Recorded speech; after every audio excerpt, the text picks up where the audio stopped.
Hello, everybody. Welcome to another edition of the DRP, the Disorganized Religion Podcast. I love Hashtag that. I love that new acronym. I did too. I would imagine, though, a hashtag that just has 3 letters has probably been used before. Most so likely. we got to look at what other things have that abbreviation on Twitter. That's right. For all I know, we could be promoting, some crime syndicate or right. who knows what. So yeah, because they're always promoting themselves. That's true. There's probably no danger of that at all. We could be promoting something we don't want to promote, so we should probably look that up first. Yeah. But I still like the acronym. I like that we're doing the DRP. But we are doing the Disorganized Religion Podcast. I am joined, as always, by my trusty companions, partners in crime. Deshawn Jones on the ministerial staff at Mount Olive AME. And I'm Eric Johnson. I'm on staff here at Heritage. And I am Matt Horan, and I am the pastor here at Heritage. That is a good thing to be, so I'm glad to be it. Today, we have a couple things to chew on together that I've brought to discuss, but my idea has been hijacked for the beginning because they want to talk about something that I was debating whether to talk about. Yeah, so you have a book coming out. You wrote a book. Tell us about it, Matt. That is true. You actually sat at a computer. I did. And wrote a book. So that is true. So what's the story with the book? That is true. I'm living the dream that every creative writing major has while they are in college. I finished my creative writing degree in 2007, and here it is. 1997. And here it is, 2021, and I'm finally have a book. Now, so, do a lot of creative writing majors write books, but then they never get published, or so is absolutely the fact that this one's gone from a Word doc into an actual physical book? Is that a Yeah, so this is my 3rd book. I have the other 2 sitting on computers somewhere that got sent to book agents and publishers that I never heard from again, and so which is fine. That's the life of a creative writing major is to know that you will write a lot of stuff that no one will ever read, and it's just part of the journey. 3rd time's the charm. Apparently so. There's a lot of your emails that I don't read, so if that helps. Yeah, I get that a lot. When your staff parish committee puts shorter emails on your improvement plan for the coming year, you may have a problem, I guess. But it's. I just hate to deprive people of the words that I can artfully put together to articulate, how to park cars during worship or how to whatever else I'm emailing about. Something vitally important. It's art. Words are my medium. When I say I like to use them, and so someone's actually publishing this one. Is that? That is true. The good people at Whitman Stock Publishers up in Oregon have chosen to publish the book. I actually had 2 publishers actually offer to publish it, so that was pretty well, not humbling. That was kind of ego stroking, I guess. That's pretty cool. But I couldn't turn down the amazing offer that Whitman Stock offered me. So I'm assuming you're going to make millions and pay off the church debt. And so how does if you don't mind sharing, Yeah, glad to. Do you get a lot of money from this? I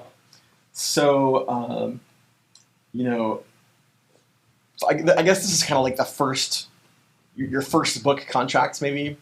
I hope so, because if you're really good at this and it stays this way, then it would be disheartening. But so this is just your AAA signing. Yeah. This is a minor league contract. Right. You're drafted in the 86th round of So, but yeah. So the deal is that for the first 1,000 copies which to think of it selling 1,000 copies sounds a little ambitious, but who knows?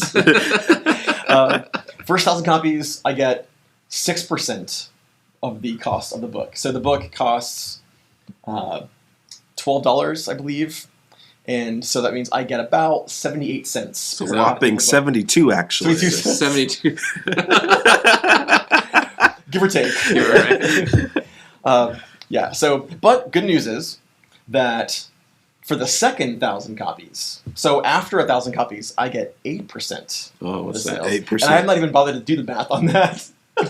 96 cents. 96 cents. So then, if I get past the second 1,000, then after that I get 10%. Okay, 1.2 of sales. So I can get $1.20 per book, which nice. is I'm a math major, so that one was on top of my head. You could do, right? I like that. That's right. Yeah, you're a math major, of course. So you just do these things in your head. I had to actually get a piece of paper out and pencil. And, the good news is that if it becomes a movie, if it becomes a movie, I get 30% of the revenue from that. From the whole movie? From the movie. From whatever the movie making company pays the publisher to have the rights to make said movie, I would get 30% of that, which I imagine is more than 72 cents. Hopefully. So not like box office money. You get 30% of what? Box office take? Probably not. I don't know. I mean, I have to have my lawyer look at the deal, and I don't have a lawyer, so I guess I should probably find one of those and then see what happens. But no, I mean the book, it's intentionally short and moves fast because I intended that it would speak to pastors and to church lay leaders about the experience that I had as the pastor of a church, the church where I was before coming to Heritage, while there was a serial killer killing people in the neighborhood. People might remember the story of the serial killer that was in Seminole Heights in the Tampa neighborhood back in 2017. And there were 4 people that were killed by this person before they were apprehended. And so it went on for 51 days between the day the first person was killed and the day they were caught. So it was almost 2 months, and it changed everything in the neighborhood. We had to stop letting kids walk to church anymore for youth group or walking home. We walked around to their cars at night. We had to have extra people volunteering for the pumpkin patch because it was happening at night. All the murders were at night, and it was really amazing because the guy kept getting away. Obviously, the first 2 times they didn't have this high alert because but when they had the first 2 murders, they put it together that it was the same gun that killed them. And so everyone realizes, okay, now there's a person who's doing this over and over again.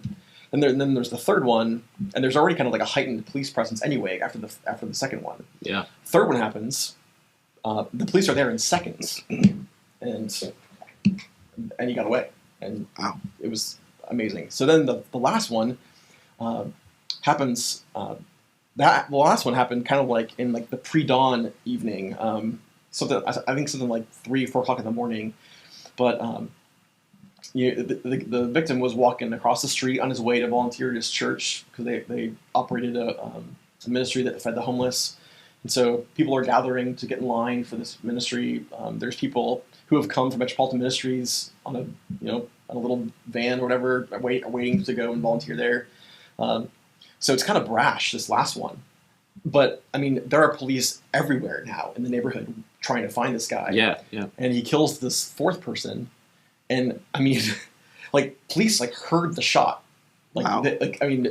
And they had the whole, like, however many square blocks, they had it blocked off instantly. And they were convinced that they had him somewhere in this blocked off section of, how many blocks it was in Seminole Heights. And they went house to house, searched every house in this, like, I want to say it was like 9 blocks. Like, it was wow, a big section, but they were convinced that they had him inside there. They went house to house, under all the crawl spaces, alleys, everything, and they did not find him again. It was truly amazing that he got away that time. So, everybody's no one goes out to the restaurants anymore at night. Restaurants are struggling to stay open. Yeah.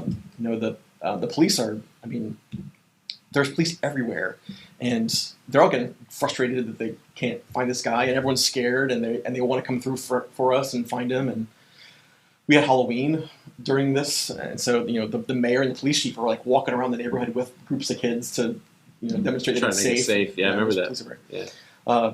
So it was really, it was amazing tests for the mayor, for the police chief, and so my story was how it tested the church.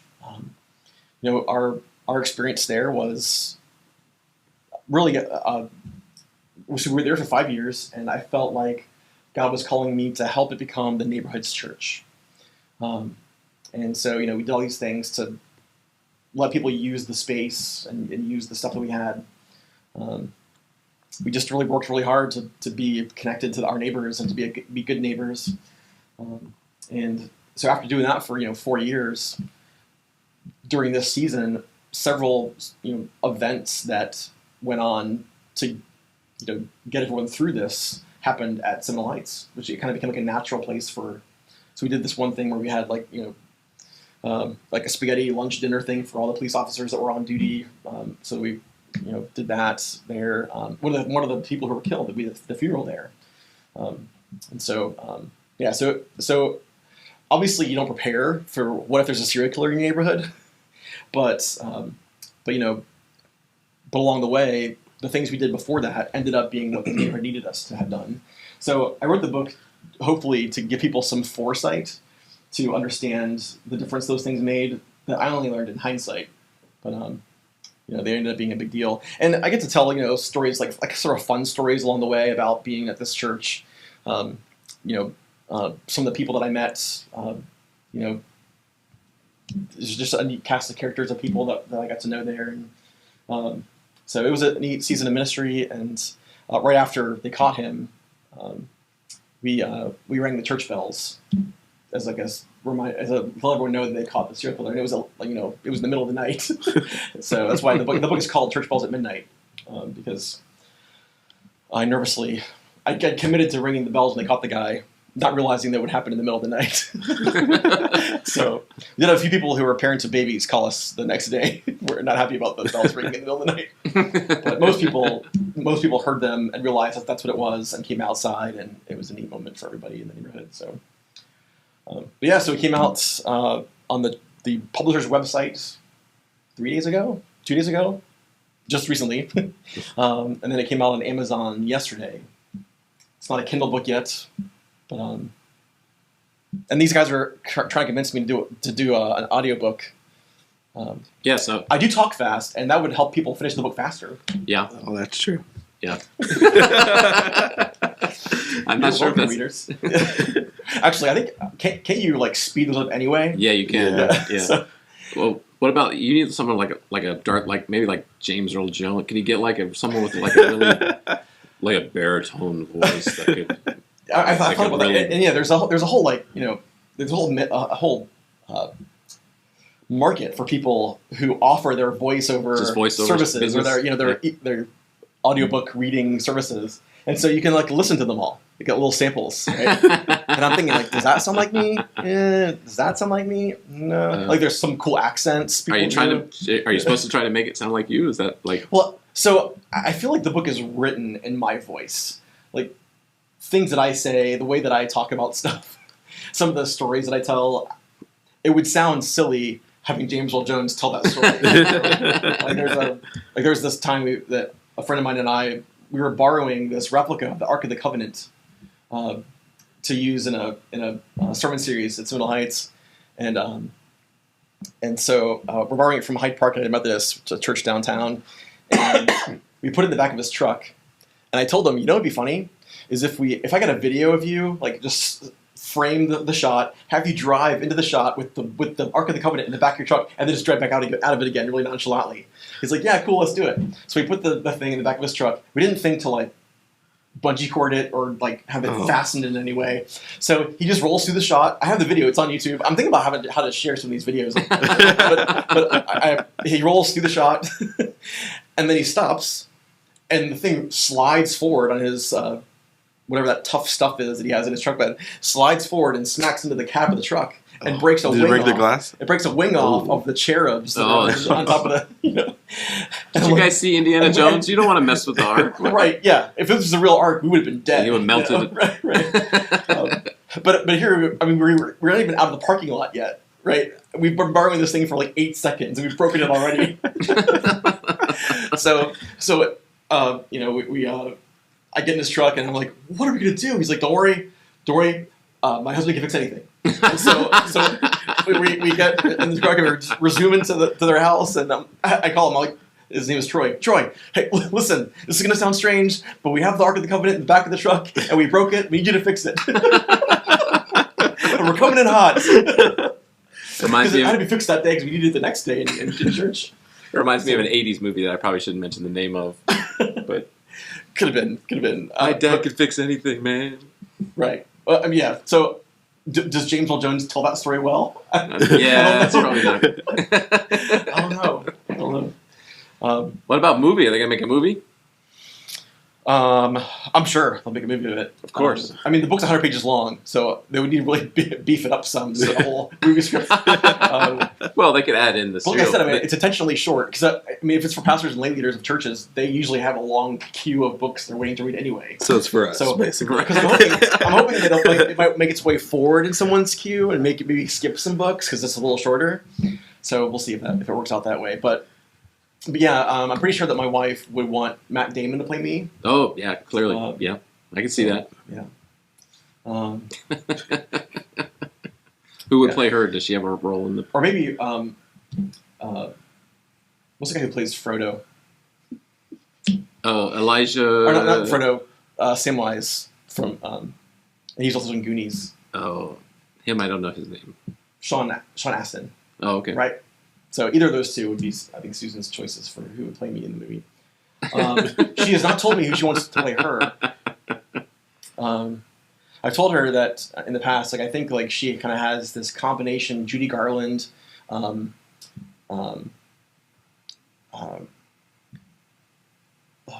the woman who just played Maleficent in the movie?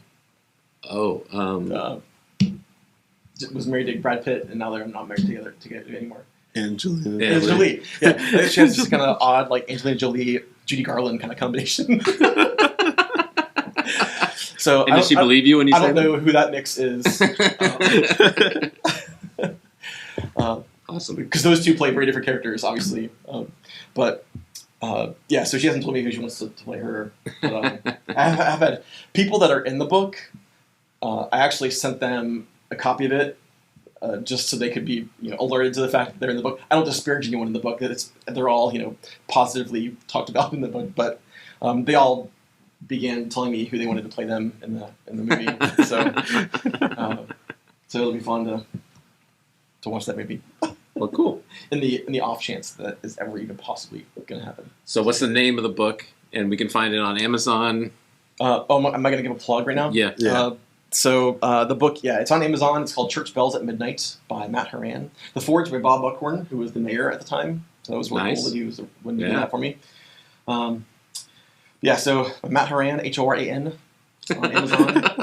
And it's also on the Whitfinstock publisher's website. That's where they're going for. I'll overlay it right here. I should have worn a t-shirt or something. They're supposed to send me my copies of it, but I haven't gotten them yet. So I know what the cover looks like. You can put the cover somewhere. Yeah, that's what I'll put the picture of it. I have a picture of the cover. I don't have the book in my hands yet. I can't wait to hold it though. Like the new book smell. I wrote this. Well, congratulations. That's awesome. Awesome. Thanks. Creative writing major's dream. I'm living it. All 76 cents at a time. 76 cents at a time. 72. 2 cents. 72 cents. Yeah, hold on there, buddy. We'll go out buy yourself something expensive that you can't afford.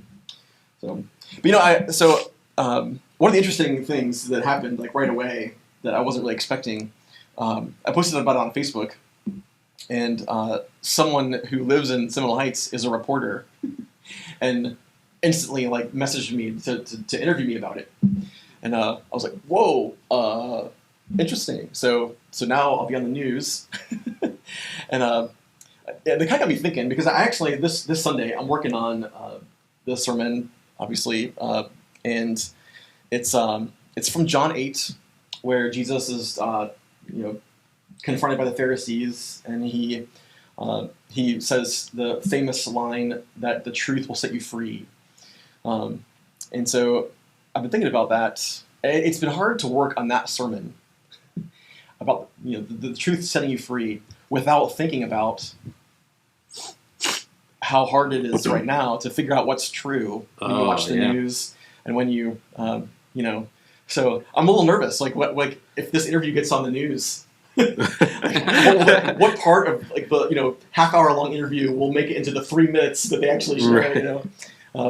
So I gotta make sure I gotta have some kind of worthwhile 3 minute thing that I say, I guess, to share that to the youth. But anyway, so but I've been thinking about, and I'm a little nervous about it because obviously people sometimes get really loyal to their news sources, right? So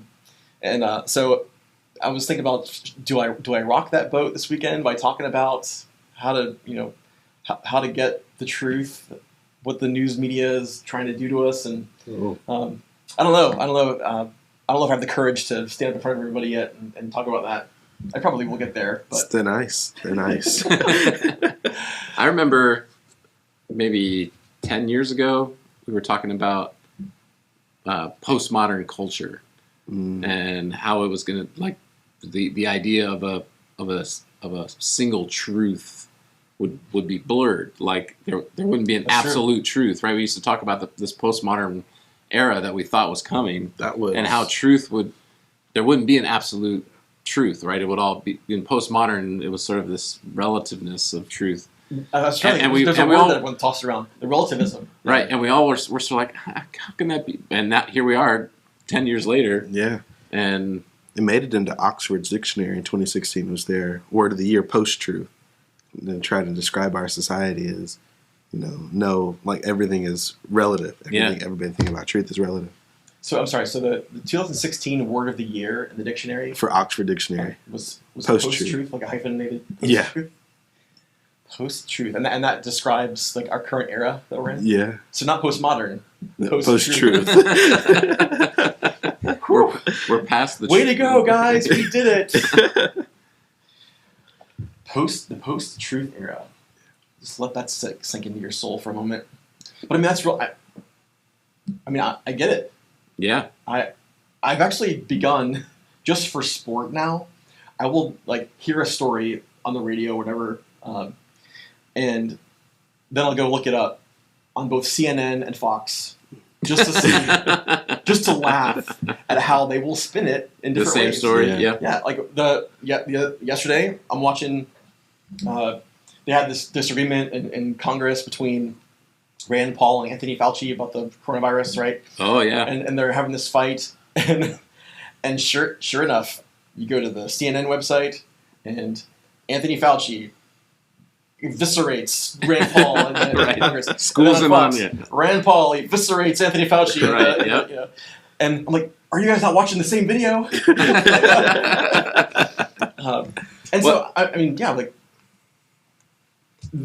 I don't know if the news stations realize what a joke they've become. Or how far journalism has descended, right? And I've heard a lot of people talk about that a little bit, but when you go to a 24-hour news cycle, and you have to fill up 24 hours of content on a channel, it becomes a challenge, and it'd be so competitive with all the different networks that are out there, and then what's really scary is it's like your truth has become relative to what tribe you're in. Yes. You know what I mean? So it's like if I'm in this tribe, then I listen to this truth. I listen to this news source. And if I'm in this tribe, I listen to the opposite news source. And it's really sad, and it might come back to bite us someday. It might.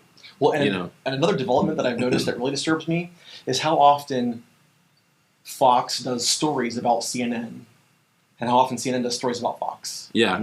They report on each other being so terrible. Right. Right. And CNN said this on their show. Their pundit and caught saying this, and Fox News pundit caught saying this. Right. Yeah. And somehow they're allowed to show video from the other one on their air. I guess once it is broadcast, are you allowed to just show it for whatever? I think they actually let each other do that. Do they? They signed an agreement because it's I guess good so, for yeah. both of them, right? Right. If we can make fun of you, you can make fun of us. Yeah. Yeah. I kind of wondered, how did we get here? And I can't help but remember back to, I remember seeing, I can't remember what exactly election it was. And I'm not saying that elections have always been really civil because they've always had their moments, but maybe it was the Clinton-Dole election or no, it was Obama and Dole, right? Or no, who did Mitt Romney was against Obama for re-election. Yes. Yeah. Bob Dole was against Clinton for re-election. Yeah. Yes. Yeah, so I'm thinking around then maybe it became clear that negative ads work better than positive ads do.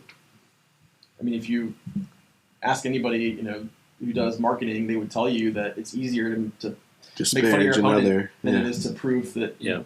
When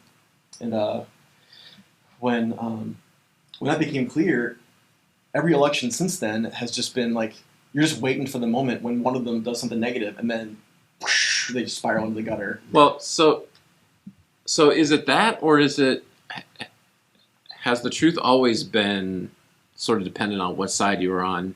It's just now that it comes at us so much faster and easier, right? Because we have 24-hour news, and we have social media, and we have Facebook and Twitter, and it's just we can't avoid it. But I'm sure back in Lincoln's days, there was probably one paper in town that reported good things about Lincoln, and one paper in town that reported good things about his opponent. Didn't Hamilton start his own newspaper so that he could bash Aaron Burr? Yeah, he did. So he started. So there was always competing news sources, right? Yeah. But it wasn't 24/7 barrage, right? So I think it's just the speed of which That's a good point. the information comes at us. I think politics has always been this divided. Yeah. It's just now the country is part of it. I mean, we talked about it on this podcast, the Paul James debate. Paul was right on something, James was right on something. And so you obviously think that, the people in their tribes or in their schools of thought assumed that they had the truth and that the other side was wrong, or if not wrong, slightly skewed. Right. So I think it's been happening for centuries. In and the we Bible, just man.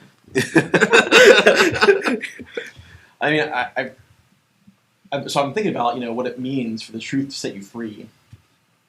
And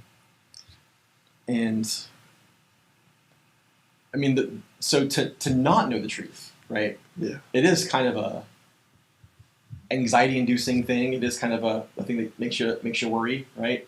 If I don't know what's around this corner, if I don't know what's coming, if I can't trust, the resources that I have, you're kind of walking into these unknowns, and that does feel constrictive and constraining and anxiety-inducing.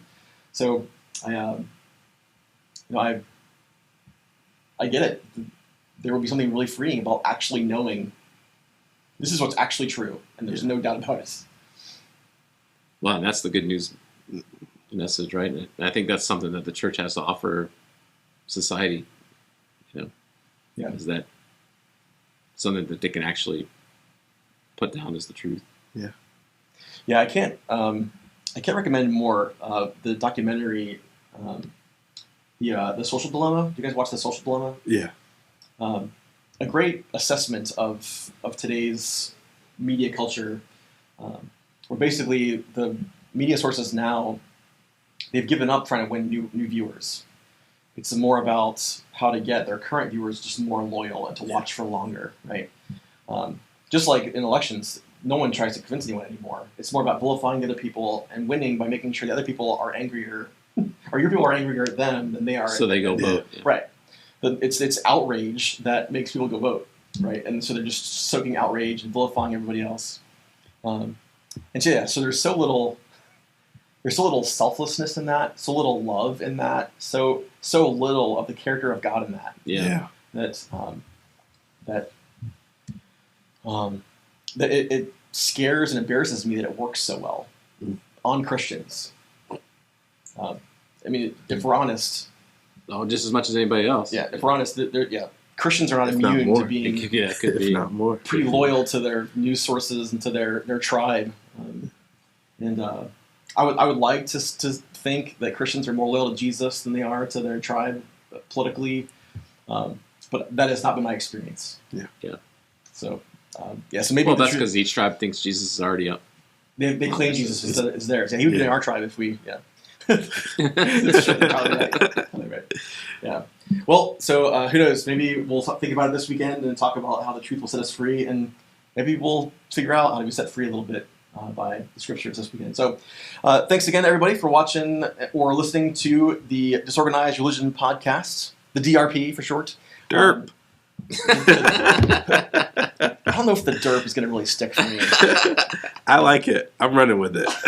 All right, fair enough. I do want to say that in 2 weeks' time, Deshawn is going to be stepping into the pulpit here at Heritage to preach and bring the word for us. So, I forget what date it is. The date will be August 8th. August 8th. Yeah, that's right. So August 8th at 9 and 11, Deshawn will be preaching here at Heritage. You can come here in person or see him on the live stream, heritageumc.com. So it'll be fun to show him off before we send him off back to college and he becomes a voice that calls into the podcast instead of being here in person. But anyway, thanks for watching, guys, and listening. We'll take care. See you guys next time. See ya. See you guys.